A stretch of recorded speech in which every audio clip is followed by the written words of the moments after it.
Gimana kabarnya semua? Alhamdulillah. Baik. Ada yang ngantuk? Enggak. Berat. Ada yang lapar? Ada. Ada yang capek? Berarti nggak ada yang negatif ya, positif semua. Ada yang nggak siap menerima materi? Siap. Alhamdulillah ya. Alhamdulillah,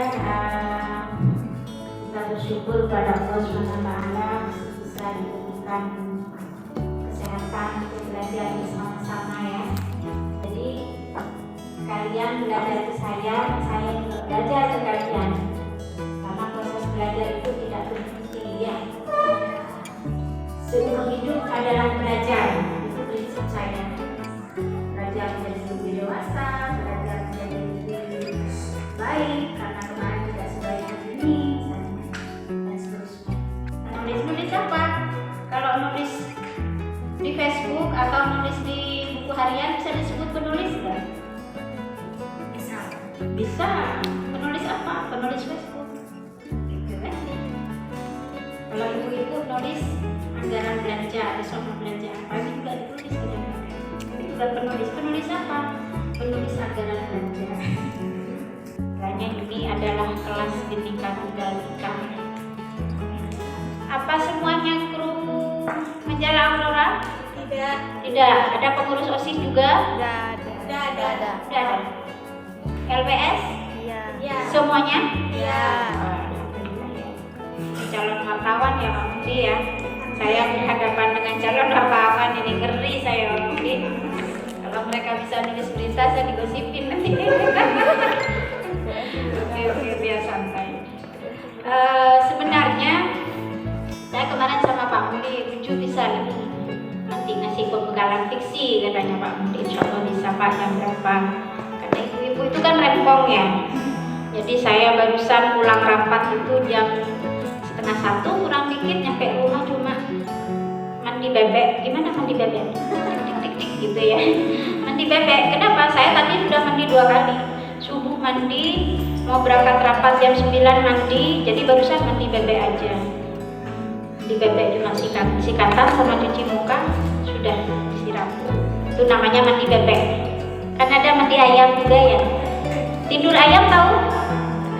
Tidur ayam itu kayak motor pejam, kayak enggak, itu namanya tidur ayam. Tak pakai gitu ada yang masuk ya. Nah, nulis fiksi, tahu nggak fiksi itu apa? Ya. Apa coba? Imajinasi. Berdasarkan imajinasi. Kalau yang berdasarkan fakta? Non fiksi. Ya, kita saling ngetes nih ya. Jangan-jangan saya yang lupa gitu kan. Non fiksi apa aja yuk? Opini, artikel, berita. Resensi juga masuk. Berita? Ya. Makanya berita itu tidak boleh ngarang-ngarang. Bahkan salah satu kode etik wartawan, jangan sampai beritanya itu apa? Hasil imajinasi, hayalan, ngada-ngada. Nggak terjadi kecelakaan, tiba-tiba bikin laporan berita kecelakaan. Itu namanya ngarang. Ini melanggar kode etik. Nah, para sastrawan, para pengarang fiksi seperti saya misalnya yang nulis novel, nulis cerita pendek, nulis puisi, nah boleh itu mengandalkan hayalan. Kalau nggak berhayal nggak bisa nulis cerpen. Kalau wartawan peliput bukan berhayal. Kalau sastrawan berhayal. Tapi jangan berhenti di hayalan saja berhayal. Siang malam berhayal. Mana tulisan kamu? Aku masih berhayal. Akhirnya kita tidak menjadi penulis, tapi jadi seorang penghayal. Gimana caranya agar hayalan tidak hilang? Ditulis. Kalau nulisnya belum sempat, disempatkan bisa. Nah ini jawaban jitu. Kenapa? Banyak orang mengatakan nggak sempat. Siapa yang tidak sibuk di dunia ini? Coba orang gila aja sibuk. Sibuk apa? Ya sibuk jalan kemana-mana itu kan ya.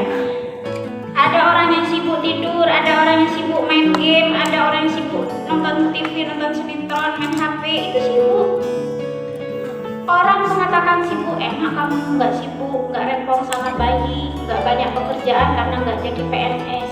Benar nggak? Tidak. Saya nggak jadi PNS, nggak rempong dengan bayi, tapi jadi aktivis, aktif organisasi di mana-mana. Sibuk nggak? Sibuk. Dikit-dikit rapat, dikit-dikit ngadain pelatihan, ngadain penyuluhan, dan seterusnya, kompolan ini itu. Sibuk. Melebihi presiden.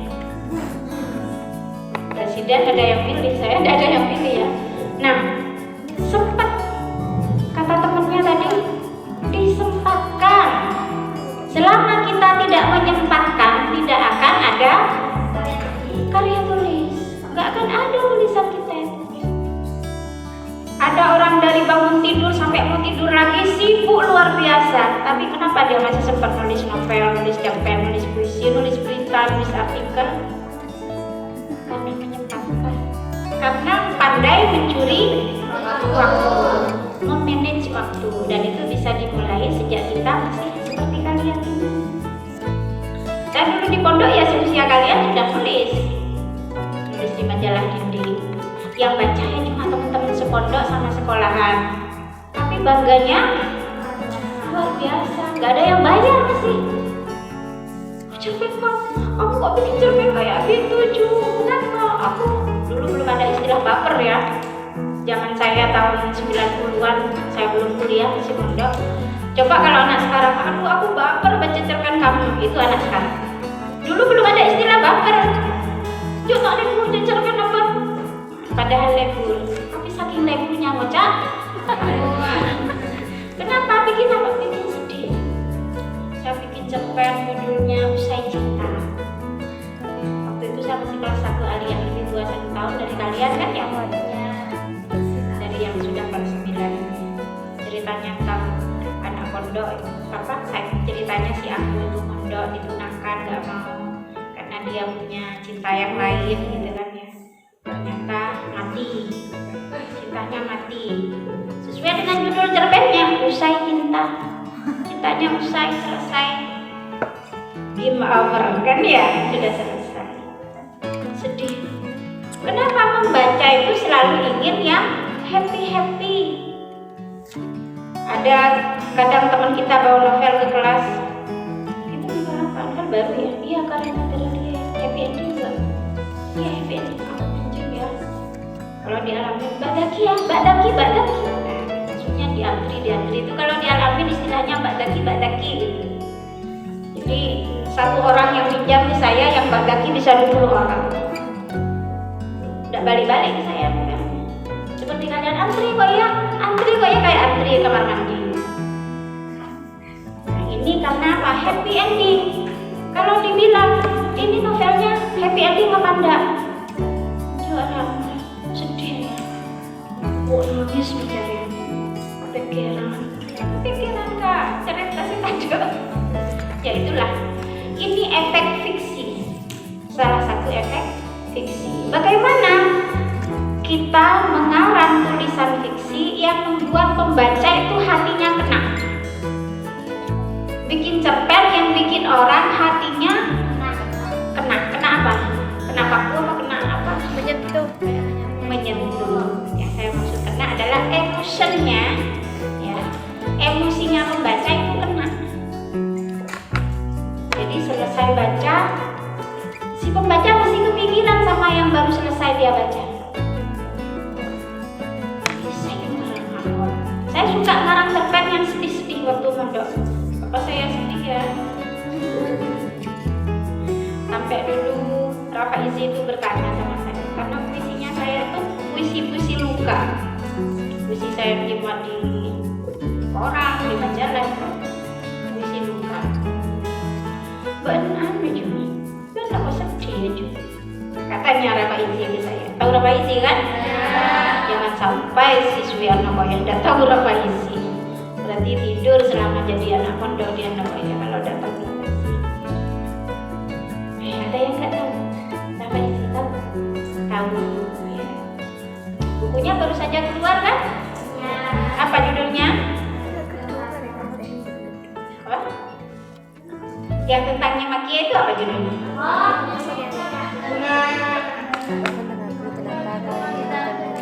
pada saat itu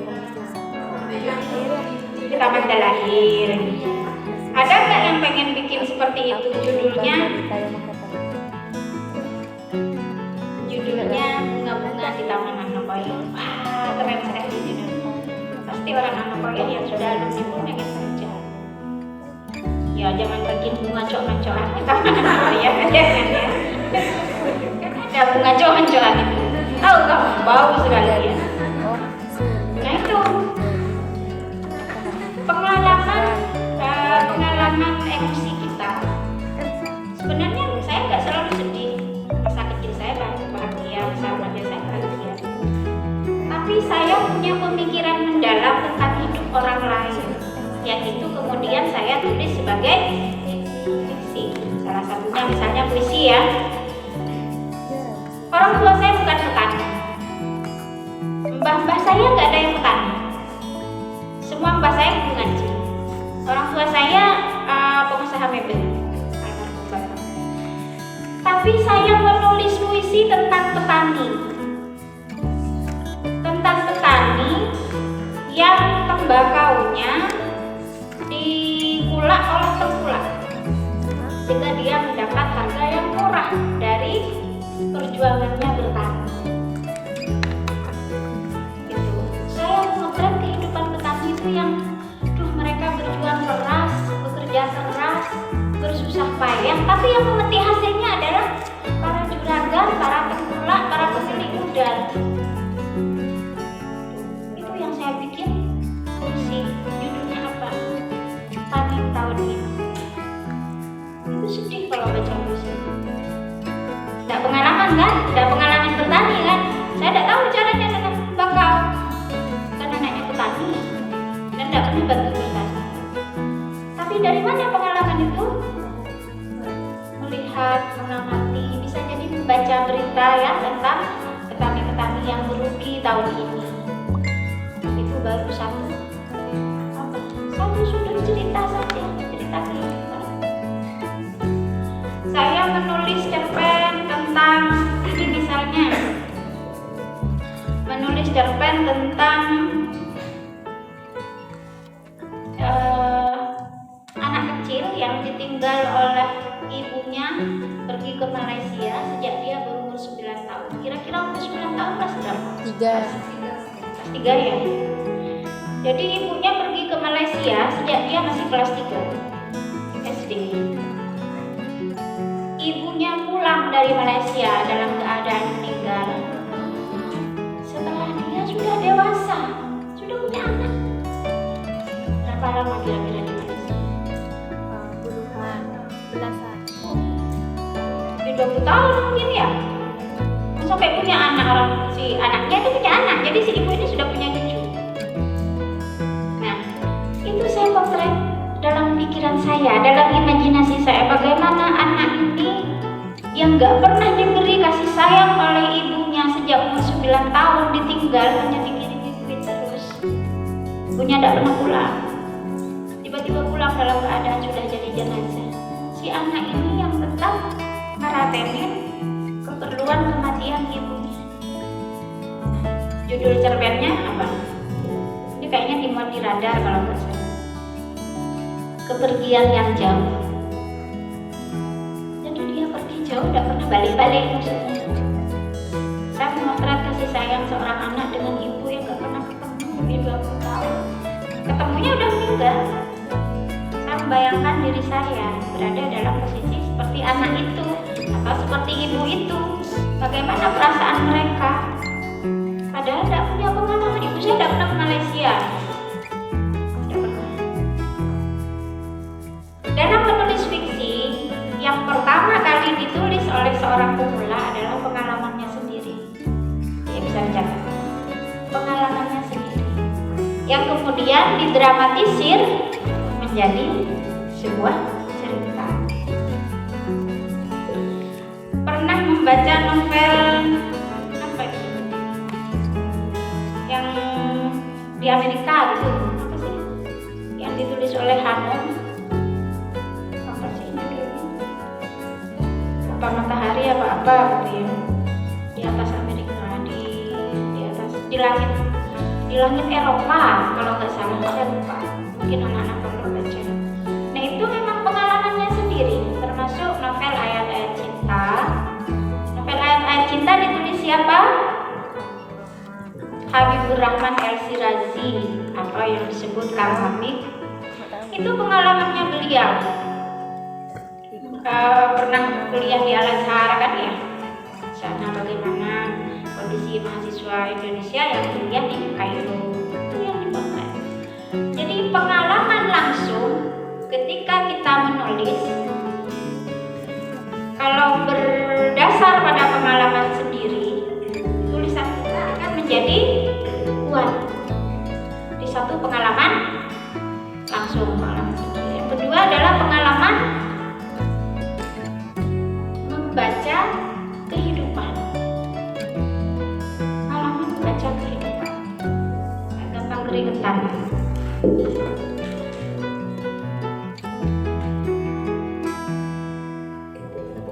Membaca kehidupan sama pentingnya dengan membaca literatur. Tahu literatur? Literatur itu bahan bacaan. Apa saja, buku, majalah, koran. Masih baca koran ya kita ya? Di sini masih ada koran, alhamdulillah. Karena akhir-akhir ini banyak koran yang belum tingkat dan tidak terbit cetak lagi. Sedangkan kalau anak pondok yang nggak bisa pegang HP kan harus baca koran cetak ya.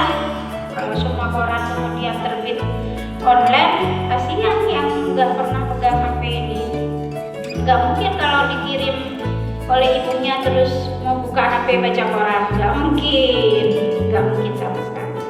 Nah, kemudian yang ketiga adalah pengalaman berpikir. Nah, di sini masuk pengalaman imajinasi, karena berimajinasi, berhayal itu kegiatan otak kita. Rata-rata pengarang fiksi itu memang hayalannya super duper tinggi, dan biasanya mereka mampu merangkai kalimat secara kadang yang teman kita yang nggak bisa ngarang akan bertanya kepada kita, oh dari mana ya dapat kata-kata kayak gitu?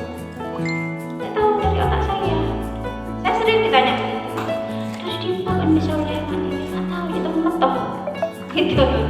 Temen metoh, nah istilah temen metoh ini yang biasanya didapatkan dengan seringnya kita membaca buku. Kita sekarang tanya, siapa di ruangan ini yang sudah pernah menulis cerpen utuh? Coba maju. Ini kan para pegiat literasi di MTS satuan kawan. Yuk, yang sudah nulis cerpen ngaco. 1. Ayo, saya cuma 1 orang sudah nulis, atau diacungkan dari sebelah temannya yang ini angkatin tangannya. Berarti sudah banyak ya, tapi malu mau ngaku? Ya. Padahal saya gak nanya siapa yang pernah mencuri. Nah, kan? Yang saya tanya hal yang baik. Astagfirullah ya. Saya nggak mau diapa-apakan kok. Cuma ditanya. Yang sudah punya tulisan puisi, maju. Tidak ya. Yang sudah punya calon novel,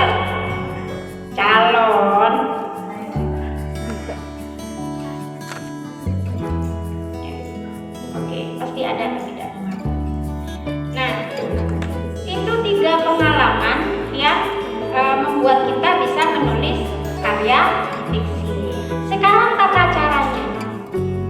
Nah, sebelum ke tata cara ini, saya pengen kalian menulis satu paragraf aja yang sedang muncul di otak kalian sekarang. Ditulis. Bawa alat perang semua kan? Alat perangnya penulis apa? Tulis. Nah, sekarang tulis. Nggak usah dikasih nama, nggak apa-apa. Nggak usah dirobek. Kalau ditulis di buku, nggak usah dirobek. Nanti saya cuma cek aja. Tulis satu paragraf yang ada dalam imajinasi kalian. Fiksi ya, fiksi loh ya. Tulis satu paragraf, satu alinea yang ada di pikiran kalian sekarang. Temanya bebas, apa aja tulis. Istilahnya kayak menulis cerpen gitu. Kalian kayak menulis cerpen. Saya kasih waktu sekarang 14.10, 14.20 kasih ke saya. Jadi 10 menit satu paragraf. Ayo. Gak 5 menit. Tidak usah dikasih judul. Yang penting nulis dulu satu paragraf minimal ya. Boleh kalau bablas, kalau keterusan boleh. Kenapa saya bilang jangan dicabut? Karena itu nanti modal tulisannya baru. Jadi kadang kita itu baru bisa nulis kalau disuruh. Ada yang begitu, baru bisa berkarya kalau ada yang nyuruh. Ada yang begitu? Iya. Nah, jadi kan bagaimana kita menumbuhkan spontanitas, bisa nulis kapan saja, di mana saja, dalam keadaan seperti apa saja, itu bisa dipelajari. Orang nulis fiksi itu kadang langsung selesai, ya kan? Sekali duduk langsung selesai. Pernah nggak nulis sekali duduk satu judul langsung selesai nulis cerpen? Belum pernah ya, belum lah. Kalian jam terbangnya masih baru lah ya. Kalau seperti saya, sekali duduk bisa selesai 5 halaman. Sekitar 1,5 jam itu selesai 5 halaman. Ngedit setengah jam, setelah itu selesai. Bisa bikin semacam outline. Ada orang outline skripsi, outline tesis misalnya. Outline itu rancangan. Saya sedang menyusun buku, biar bukunya tidak keleleran kemana-mana isinya. Judulnya adalah, ya bukunya tidak cocok dibaca kalian, cocoknya dibaca mama. Judulnya perasaan perempuan dalam pernikahan. Itu buku motivasi. Bagus dibaca ibu-ibu muda, mami-mami muda, namun kalau dibaca kalian jangan, nanti malah pengen nikah kalian. Di usia kalian jangan ya. Belajar.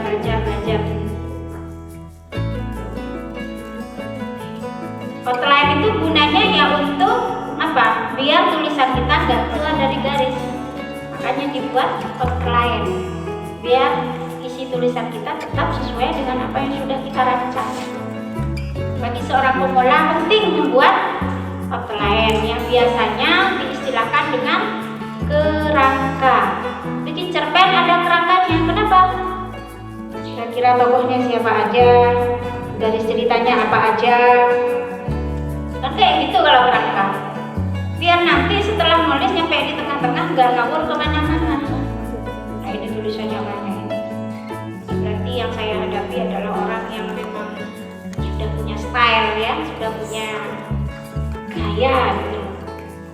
Calon-calon penulis. Amin. Iya, diamini saja. Asalkan tekun, insya Allah jadi. Kalau nggak tekun, nggak jadi. Kamu pinter, punya bakat, tapi terus tidak ditekuni, hilang bakatnya. Nanti masuk aliyah, sudah aktif di LPS. Ada yang mengkondisikan untuk ini, ya beruntung di sini ada Pak Mukti, ada mamanya siapa? Mamanya Rani, Bu Ida itu teman saya. Dia juga senang menulis dari zaman dia masih remaja kayak kalian, sama dengan saya. Nulisnya masih ini, cuma tidak seberani saya kalau mamanya Rani. Masih suka-suka bikin buku ya Rani ya. Kalau saya bengalan, sini tak kayak cantik, sini tak kayak kacanca gitu. Sini tak kayak kritik. Ya karena kita butuh kritik ya. Butuh dinilai, kamu tuh kurang ini, buku kamu kurang ini, cerpen kamu kurang ini, novel kamu kurang ini, puisi kamu kurang ini. Kita butuh penilaian. Makanya kita itu yang baru belajar nulis, yang punya bakat nulis, sudah mulai berkarya, setiap hari bikin puisi, setiap hari bikin coret-coret di bukunya. Liatin ke temennya, minimal ke teman sebangku. Kenapa? Karena temen akan menilai.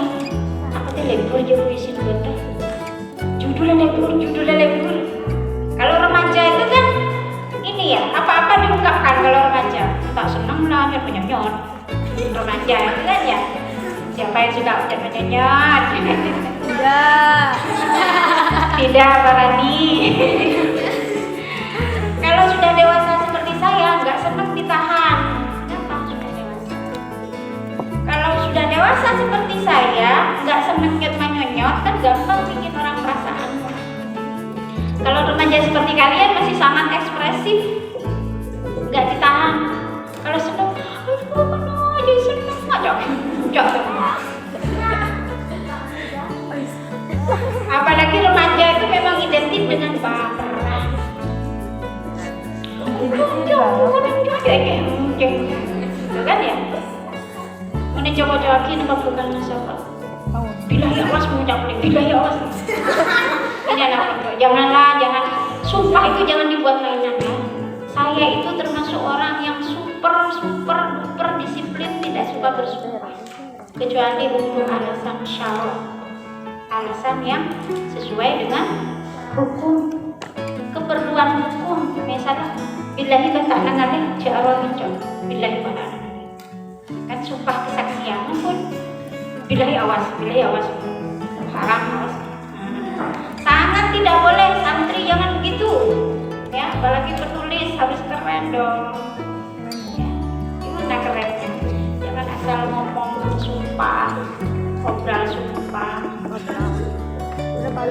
Baper boleh asalkan jangan overdosis. Ini perihal saja.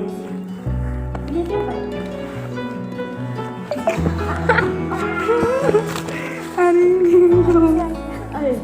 Ini perihal senja yang memilih menenggelamkan dirinya demi keindahan bulan.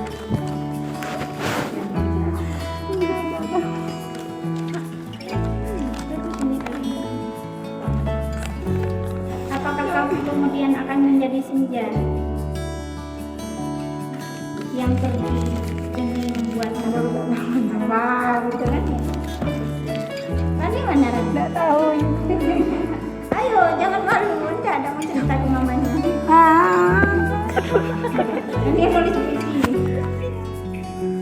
Ini quote ya Ran ya. Iya.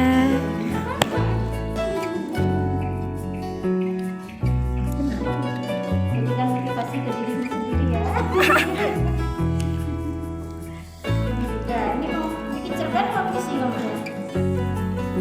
Ini cerpen. Temennya tahu kalau saya uminya tidak ya.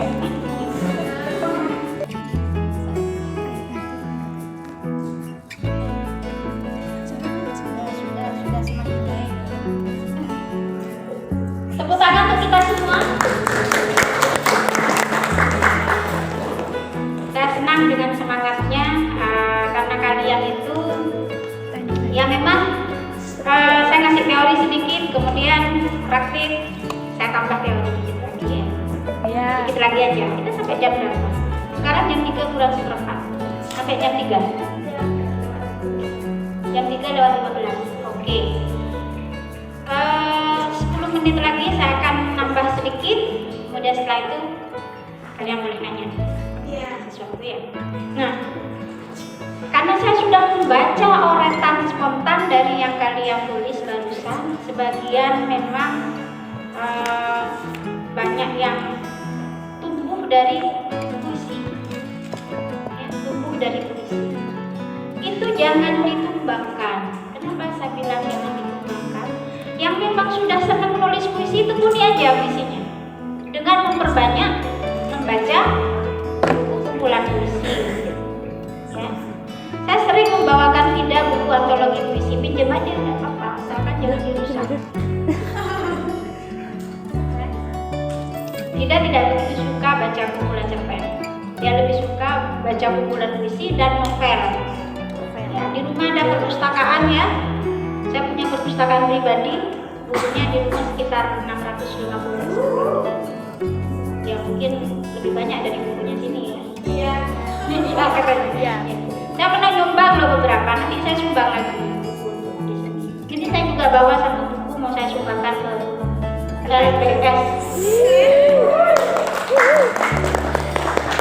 Jadi yang suka nulis puisi lanjut. Tadi ada yang suka nulis non-fiksi, tulisannya sudah seperti pembuka esai itu lanjut. Karena setiap orang dalam menulis tidak bisa meniru orang lain.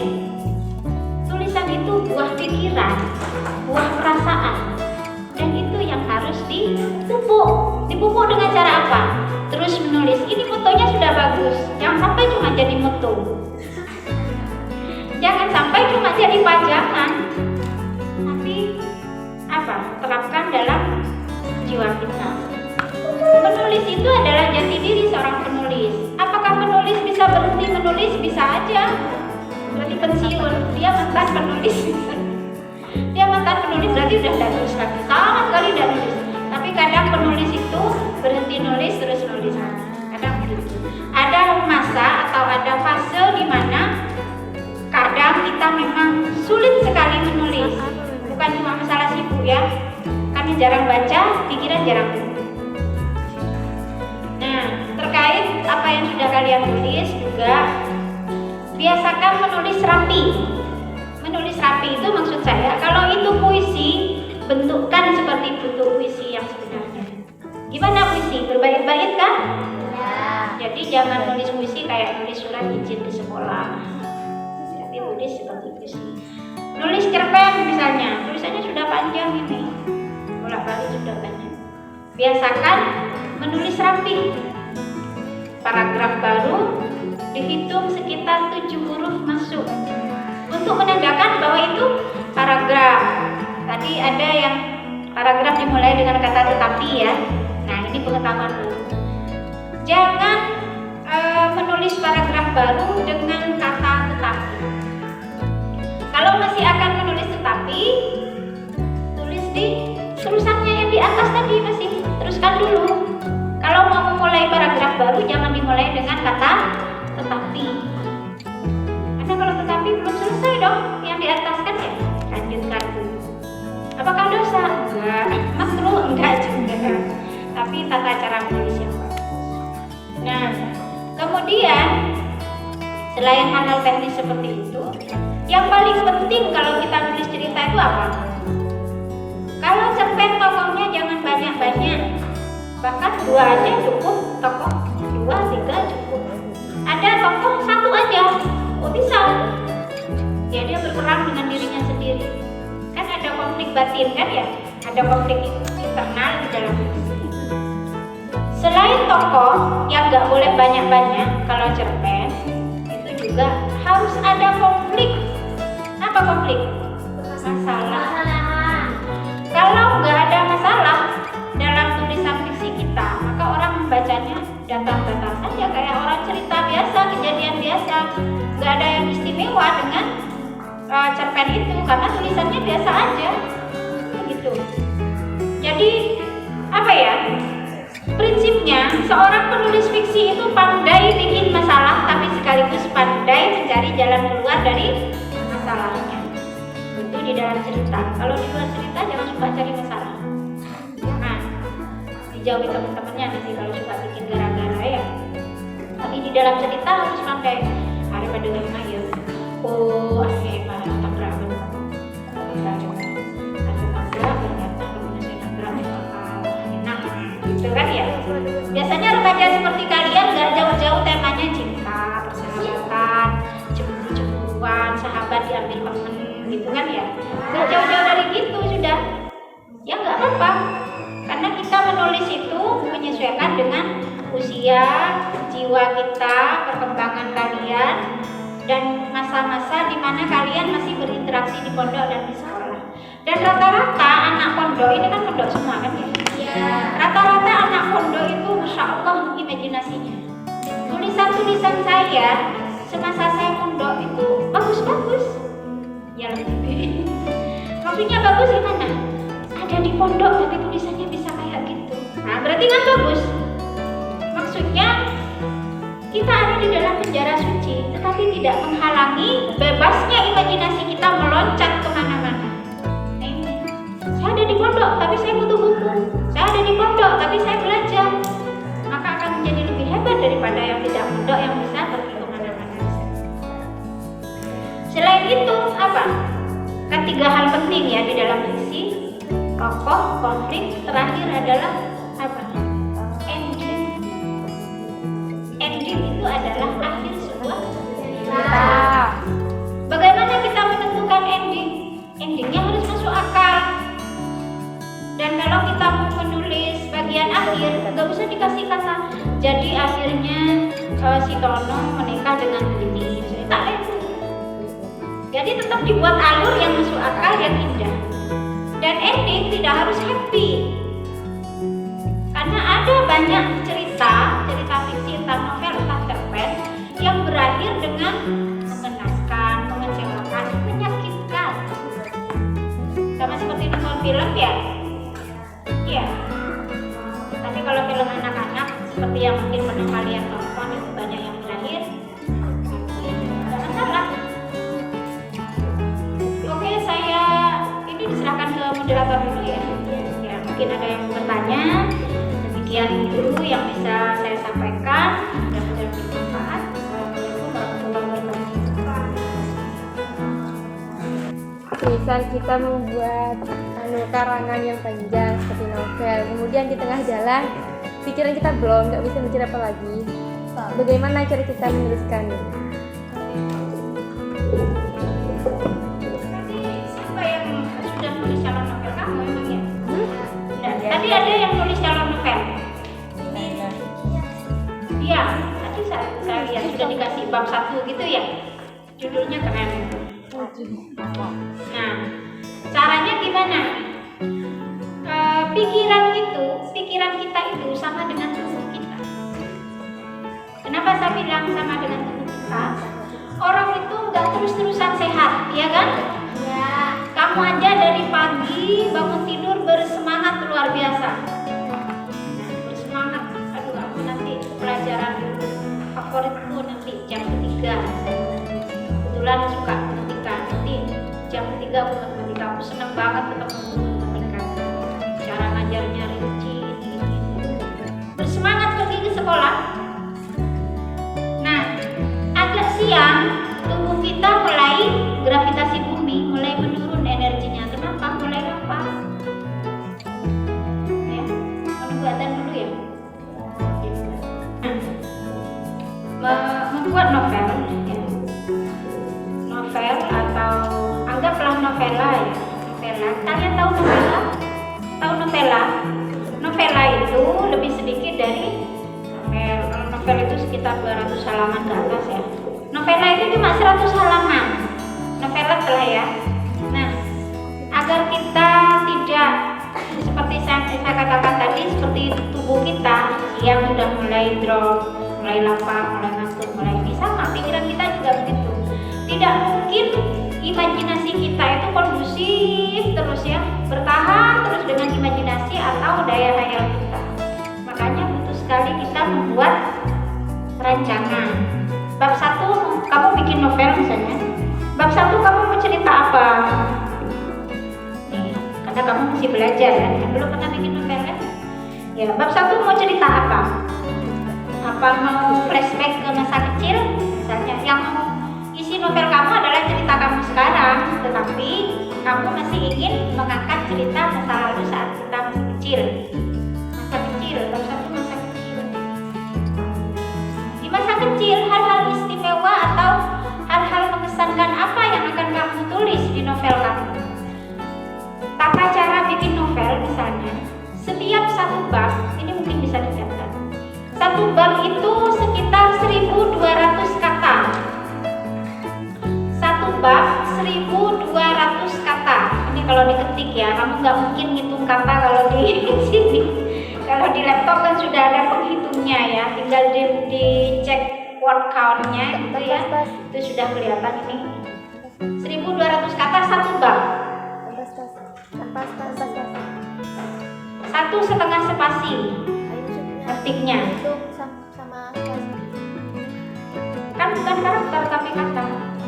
Jadi 1.200 kata gak hitung spasi. Karena bukan karakter tapi kata yang word. Kalau di word count-nya itu word, bukan yang 3.000 karakter without space misalnya. Bukan yang itu tapi yang kecil itu.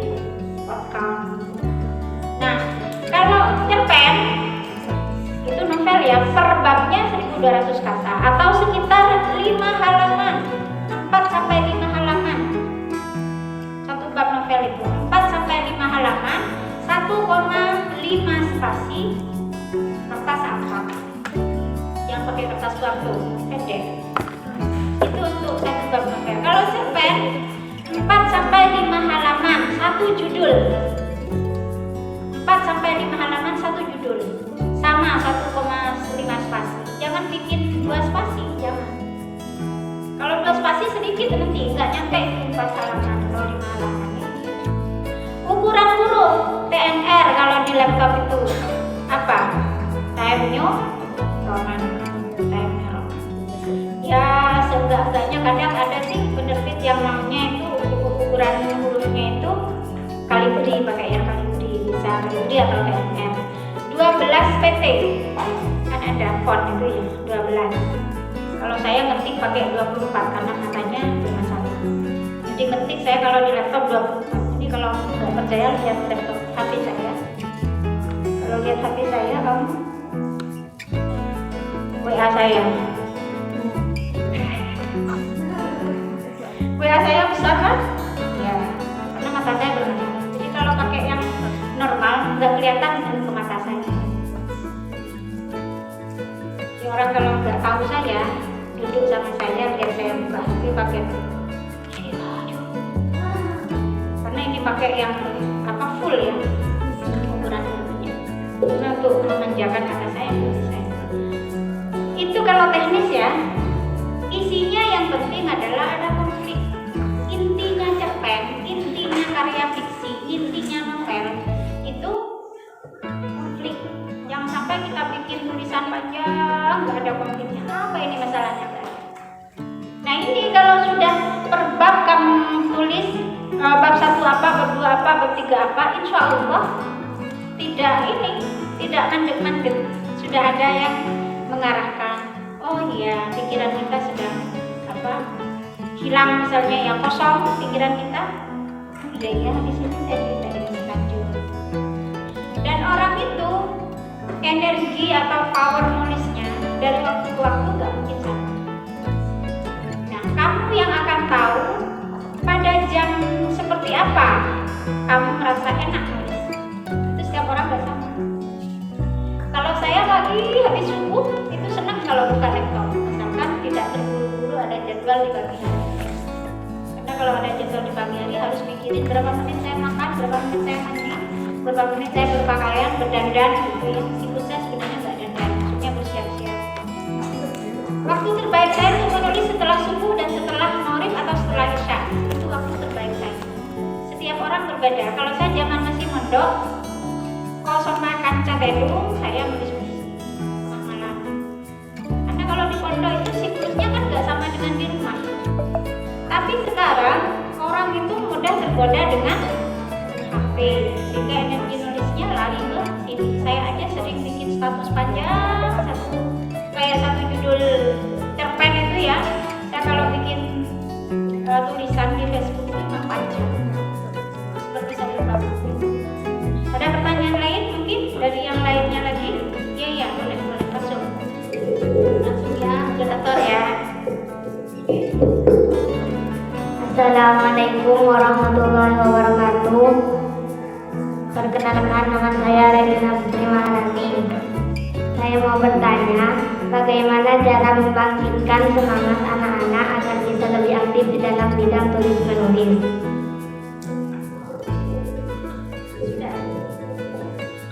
Biar lebih aktif dalam bidang tulis menulis, maksudnya lebih giat gitu ya.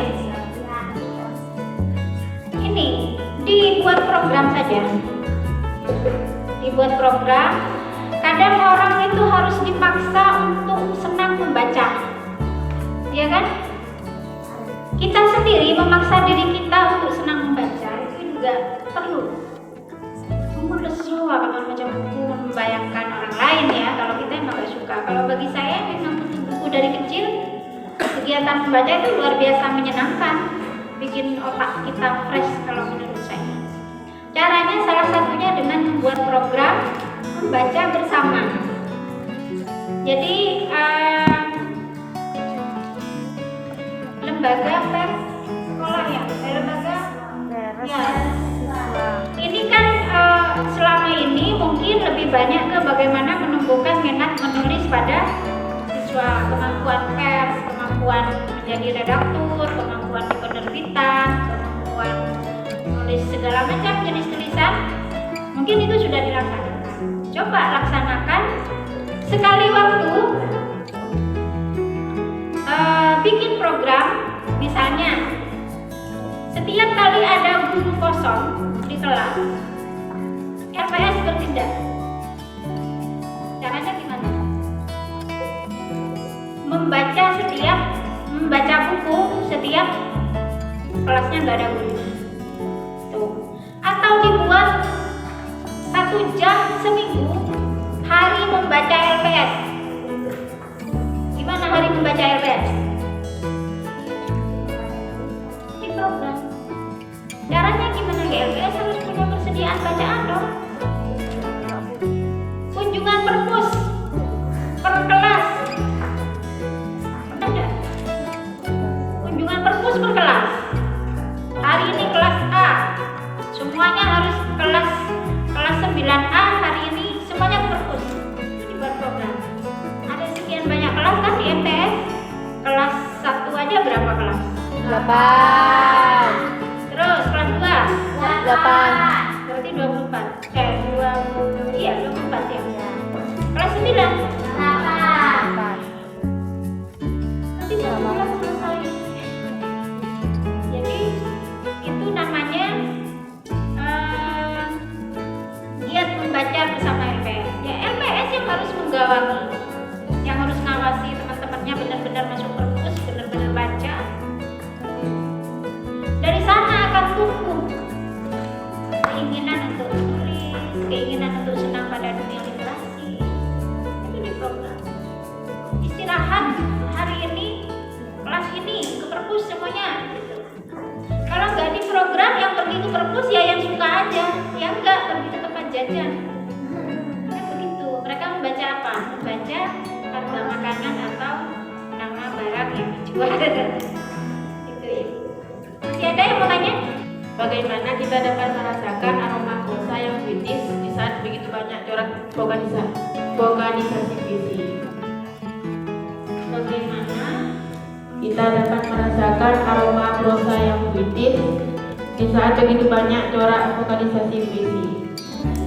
vokalisasi puisi itu kan puisi dibacakan gitu ya, divokalkan atau disuarakan. Contoh, pernah tahu puisinya ada apa dengan cinta? Melakukan kemudian menyanyi, melakukan main kemudian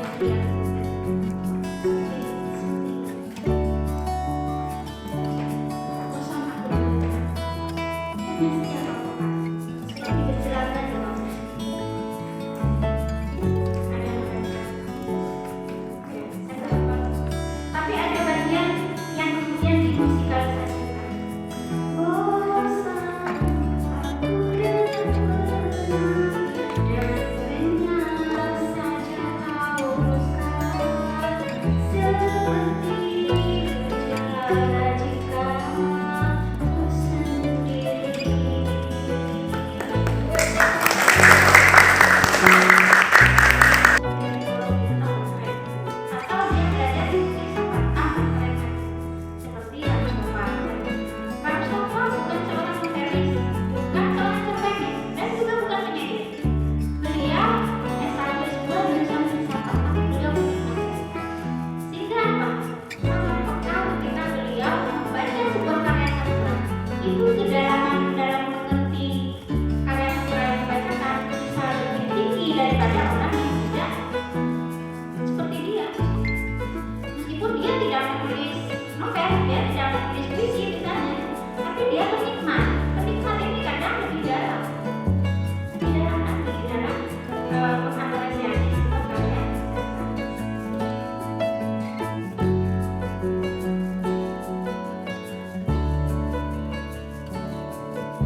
detik.